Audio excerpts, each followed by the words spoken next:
Lightning like Steve McQueen. I'm in the fast lane when the light turns green. And I built tough, I ain't nothing but grit. Cause I made rugged blood, sweat, and spit. Yeah, like a horse I fly. Better push yourself in for a bumpy ride. I like to play hard, but I work harder. And I weather the storm cause I'm built stronger. What is up, ladies and gentlemen? We are back. We are live. It is the Freight Coach Morning Show, the top morning show in transportation, coming to you guys every single weekday, 8:30 a.m. Pacific, 10:30 Central, to break down some industry headlines and, most importantly, provide some actual insight into what you can do with all of this information. If this is your first time tuning in, welcome. This is the real side of freight, ladies and gentlemen. What do I mean by that? I mean that I only speak to transportation professionals on my shows, whether it's this, my live show, or my twice-a-week long-form podcast. I only interview people who are active in the industry so we can put the right information out there that we can apply, utilize, and see a meaningful difference in your business and your life. It's one of the many reasons why I probably fly this American flag behind me every single day. A, we're the greatest nation on earth, but B, I'm living my American dream, and I want to help each and every one of you live yours as well. Solo show today. We'll have a guest back on tomorrow. And as always, you guys, I've gotten some DMs about this. Fridays are always Q&A shows, right? So you just DM me your questions. I will answer them live on my show on Friday. But, throughout the week, if you guys got a pressing question you guys want answered, drop it in the chat. Sales and operations related question. Drop it in the chat. I'll answer it live on the show. But before we get any further, as always, I got to give a shout out to my friends over at VHub. You guys, vhubapp.com. Whether you're a broker, carrier, or a shipper, we all need access to trailers. And the best part about with what they have, you get paid to move these. That's right. That's on top of the revenue that you can get by loading all these trailers out. And so for like my small fleets and my owner ops out there, you should never have to shut your operation down now because you have a trailer in the shop. So with what they're working on, you guys, they got like 150 dry vans sitting out here in Paragould, Arkansas, needing to get up to Mississauga, Ontario. If you have an enterprise shipper who requires drop trailer capacity, who runs into the greater Toronto area, this is perfect for you guys, because you guys can grab these trailers out of Paragould. Maybe your shipper's over in Nashville or Louisville, drop them over there and then bring them up into Mississauga and then just drop them off up there. You guys can get paid 1,000 Canadian to do that. Like that's a lot of money to move up into that area. And then they also have a bunch of trailers out of San Diego. They have San Diego going out to Chicago, Illinois. You get $600 to move that. They have San Diego going out to Houston, Texas. You get $800 US to do that. They also have San Diego going out to New Braunfels, Texas. Now, this is a roll-up door, and you get $1,200 US to move those, and it's a drive-in roll-up door. They also have San Diego, California, going down to Opelousas, Louisiana, and you get it's a roll-up door on that, and you get $2,000 US to move that. So hit them up, you guys, vhubapp.com. My friends Xavier Campos and Stacy Steen, they'll be in the audience. Just do me a favor and let them know that the Freight Coach sent you. All right, let's do this, you guys. Tracy St. Clair, what is up? She's watching over on YouTube. Good morning. Thanks for tuning in. Flo, good morning. Thank you for tuning in over on LinkedIn. David Nelson, good morning. Let's fucking go. Great day to make some money. Amen to that. Stephen Galante, he says Freight Solutions Global, saying good morning. Thanks for tuning in. Patty, good morning. Cargo Quotes here, paying attention. Let's do this, you guys. All right. So I think a lot of individuals right now are, because obviously I talk to a lot of people in the industry. I'm out here building up my brokerage. I'm out here in the trenches with every single one of you, right? Right now is the time where it's, I don't want to say it's slower per se from a prospecting perspective, but this is that moment where you don't stop, right? Like there's so much opportunity that's out there that comes about. And if you get hit with, the non-responses and the objections and everything that are naturally going to happen in the sales process, don't stop right now, right? Because like I know that, you see a lot of these headlines, you see a lot of stuff going on and you think there aren't any opportunities out there. And I personally think that couldn't be further from the truth. I am a realist on a lot of stuff, but I'm very optimistic in my business. I'm optimistic in my business because I know I'm not going to quit reaching out to my prospects. I know I'm not going to stop reaching out to my customers because I don't have a choice. right? Like, I love what I do, don't get me wrong, but like, this is how I support and feed my family. This is how I take care of things. So these are those moments where it's like, you have to reach out more, right? Because I feel like the natural frustrations of this market are going to start rearing its ugly head. They already have, I see it. But they're really going to start, it's really going to get bad here in the sense of like, people are going to get so frustrated with not getting any new opportunities. And I mean, I see it all over social media. It's like, what do I say on the phone? How do I prospect? How do I do this? And I think like, if you're in that position right now, this is where we just don't stop, right? Like, this is why you have to put your fucking feet down and you have to hold yourself accountable. Whatever your daily goals are, right? Like, my daily goal is 20 emails and 15 cold calls every single day. That's on top of the work that I do out there. But again, that's my goal. I have to hit that every single day. And if I don't, like, I kind of feel like I fucked up for the day. So it's holding yourselves accountable in those moments. And, to kind of talk about the post that I put out there on Sunday is, it's like the efforts that you're putting in right now are so crucial to your long-term success. They are so crucial because you don't see it when it just barely moves the needle, right? All the efforts that you put in, all the efforts that I put in yesterday, and I got, a big fat goose egg of responses from people, that could cause you to want to give up in those moments. But like, those are those times that you have to continue to go down this path, right? You have to continue to put the outreach out there for your prospects and everybody else, because at the end of the day, you guys, you're one phone call away. And that's what I tell myself in every single day, but like, especially right now when things are getting, they're a little bit more uncertain out there. Like, fortunately, I'm still I'm onboarding new shippers. I'm onboarding new shippers still. I'm not really experiencing that, but like, the frustrations of the day to day, right? Like, if you go 3, 4, 5 days without getting a single response or a load opportunity, that can be very frustrating. But like, at the same time though, this is why you have to continue to reach out, right? Because like, think of it like this. You're not the only provider that's set up with your shippers, right? You're not the only provider that's set up with them. So what can you do now? Most people wait for opportunities to come to them. You have to get aggressive in these moments. You have to let your customers know that you are there for them, that you are there to help, that in any way, shape, or form, even if it's not in the form of a load or a shipment, what can you do to add value right now? Like, honestly, that's what you should be looking at. How do you stay top of mind with all of these individuals? All right, let's see here. Flo, Brenda, what's up? Brenda says, let's fucking go. Thanks for tuning in. Flo says, it's really bad. Our clients are only coming to us to get the cheapest rates possible and have forgotten all the good work. I know the feeling in that moment. And I can't say that I fully agree with you in this one, Flo. But I know what you mean, right? Like, I think that for the most part, we got to look at it from what more can I do, right? Like, if we all want to think, and again, I'm guilty of this, we all want to think that we're a premium service provider, right? And I'm not accusing you or anybody of this, as I'm just speaking from my own stance here.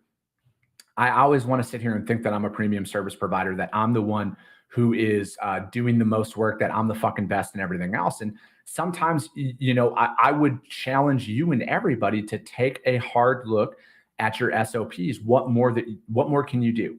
I understand that there's going to be customers out there who are very price driven, right? And without knowing the commodities that you ship, Flo, I think that we're all going to find ourselves in that scenario at some point in time. But we also have to look at it as, all right, so what differently can I do here?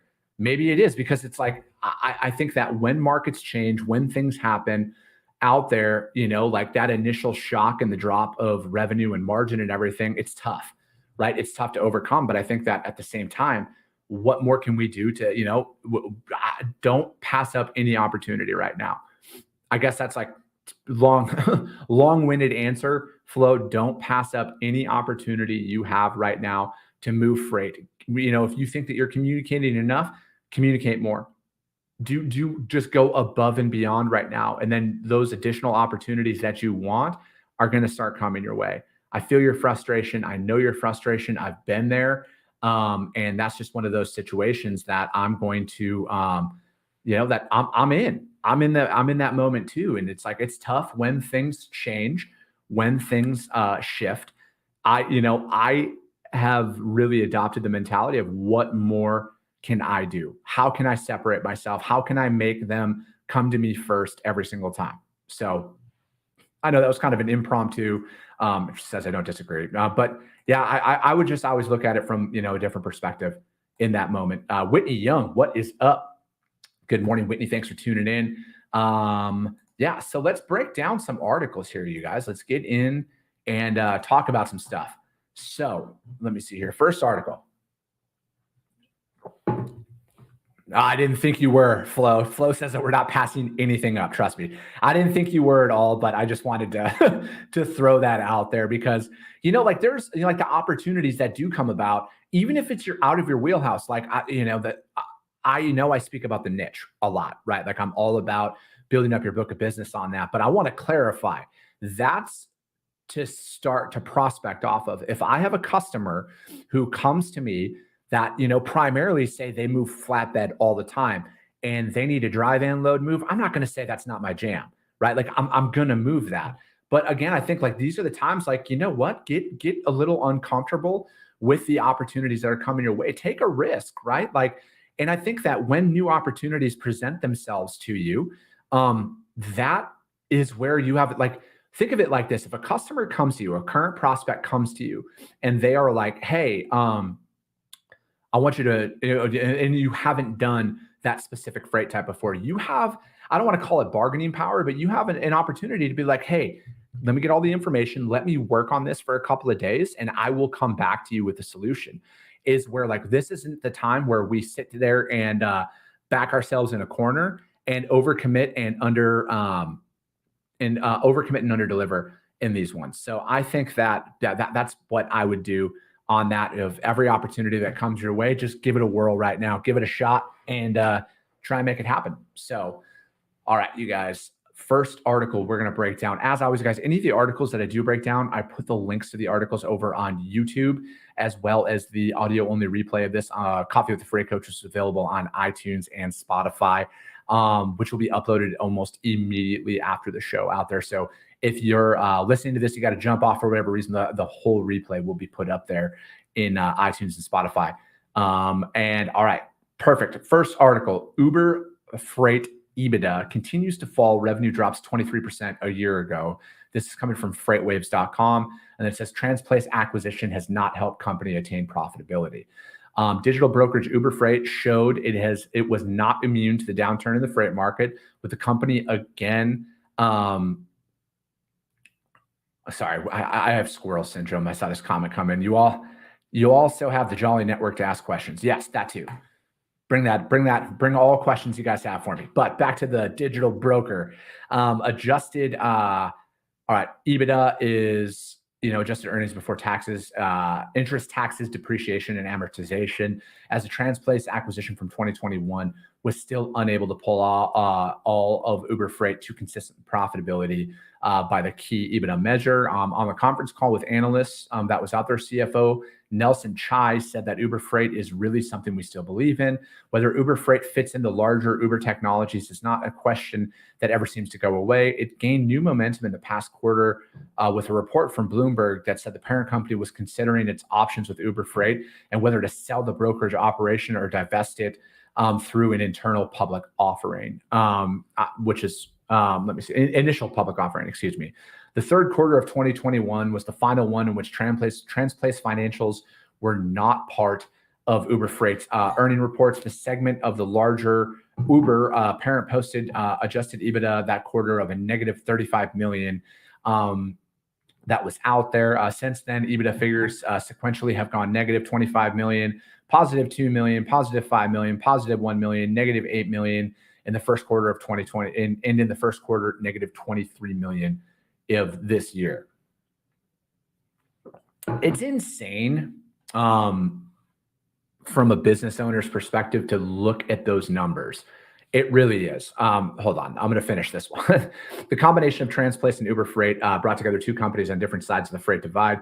Uber Freight has been has its network of carriers that use the digital brokerage capabilities, and Transplace was a TMS primarily for shippers. And the 2.25 billion acquisition closed in the fourth quarter of 2021. And the third quarter, Uber Freight, without the impact of Transplace, posted revenue of 402 million. Its peak revenue since it was in the second quarter of 2022, when its reported revenue was 1.83 billion. That was up from 1.82 billion in Q1 of 2022. By the fourth quarter of 2022, revenue was down to 1.54 billion.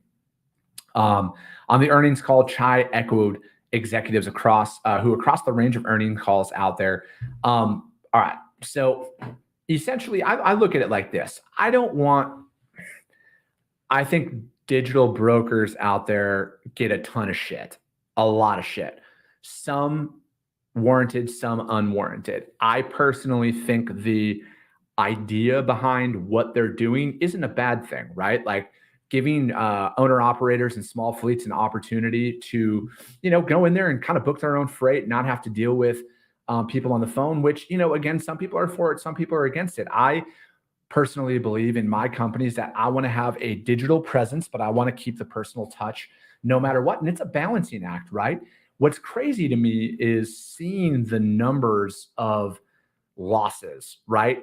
Quarter in and quarter out. I personally feel that this Uber Freight will be sold at some point this year.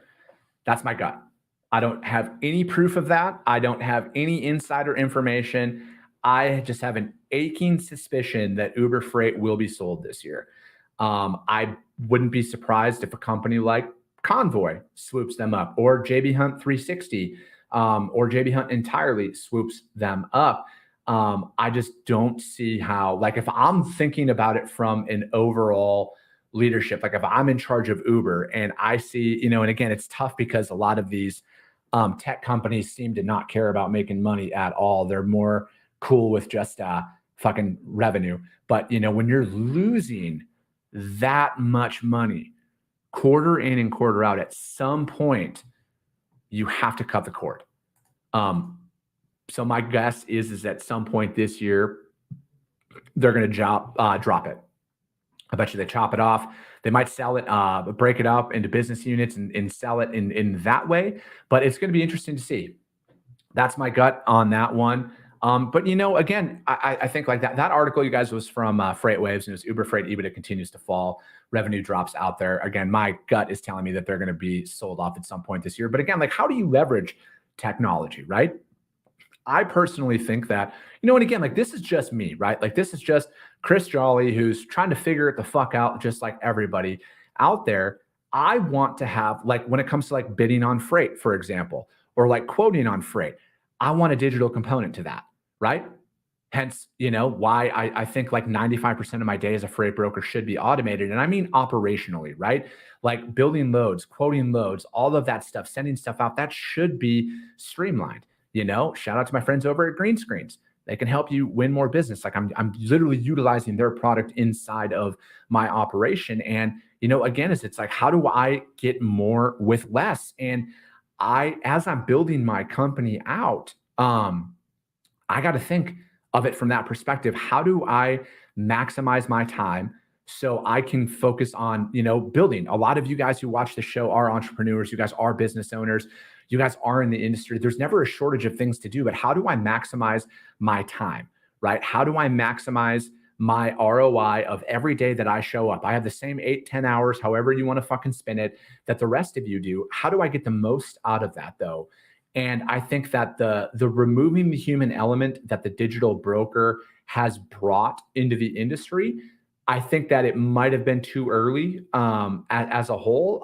Again, I don't have any inside peeks at any of these organizations, but at the end of the day, there's a lot of value in having freight people with experience in freight running these operations. Technology is phenomenal. I am a massive proponent of it, and I will continue to utilize it and everything, but you need that tribal knowledge, right? You need that fundamental blocking and tackling information on how to navigate through a lot of this stuff out there, because I think, like, again, this is just my opinion on, like, my old man, when he was driving, like, he liked talking to people. He liked working with people on that. I don't see why he would have utilized a digital anything to book his freight. Now, somebody who's younger coming up in the industry, I could see why a younger driver out there would find a ton of value in the digital booking space of everything. So again, I think that, this is I'm not sitting here shitting on any companies or anything like that, but like, you got to have fucking people know the industry at the end of the day. That goes a lot farther than I think a lot of these tech companies gave weight to early on. And I think you're starting to see that. I don't want to see anybody go out of business or anything like that, but I think that you're going to see a pause on the digital age of freight here for a little bit. Not entirely, but I think that you're going to see a couple of steps back, kind of like with the autonomous truck bullshit that's going on out there too. I think that they finally realized, like, holy shit, this pipe dream is just that. All right, next article. My man Bill Cassidy from the JOC wrote this one. Rick Wooten, good morning. Thank you for tuning in. Let me see here. JOC.com. Mexico Houston port volumes boosting U.S. Southwest trucking. This is coming from the U.S. Bank. If there's a silver lining in the overcast of U.S. freight outlook, it's in the Southwest, where truck freight shipments rose 5% sequentially in the first quarter and 14% year over year. U.S. Bank said Monday in its first quarter freight payment index, spurred by increased U.S. trade with Mexico, truck volumes and shipper spending on truck freight in the Southwest rose for the 8th straight quarter, U.S. Bank said. This quarter was a prime example of how important it is to examine regional data when assessing truck freight shipments, said Bobby Holland, is the director of freight data solutions at U.S. Bank. Boosted by growing truck transported trade with Mexico and increased activity in the Port of Houston, truck freight activity in the Southwest is markedly different than what we're seeing in other regions. The Southwest was the only region where volumes and spending both increased. According to the index, most of the U.S. saw double-digit year-over-year declines in volumes, led by the Southeast, where shipments contracted 16.1% year-over-year and 10.1% from the fourth quarter. U.S. Bank said nationally volumes dropped 6.1% from a year ago and 0.8% from the fourth quarter. The first quarter, let me see, historically is the weakest of the year for the trucking industry. The 0.8% quarter-to-quarter decline in the index supports the view that U.S. truck freight markets are stabilizing following sequential quarters with larger declines. I personally think that if you are moving freight or you have the capabilities to move freight in and out of Mexico, I think that's where, like, the next gold rush is going to be in transportation. I think that, and again, my gut's telling me that nearshoring is going to be a thing.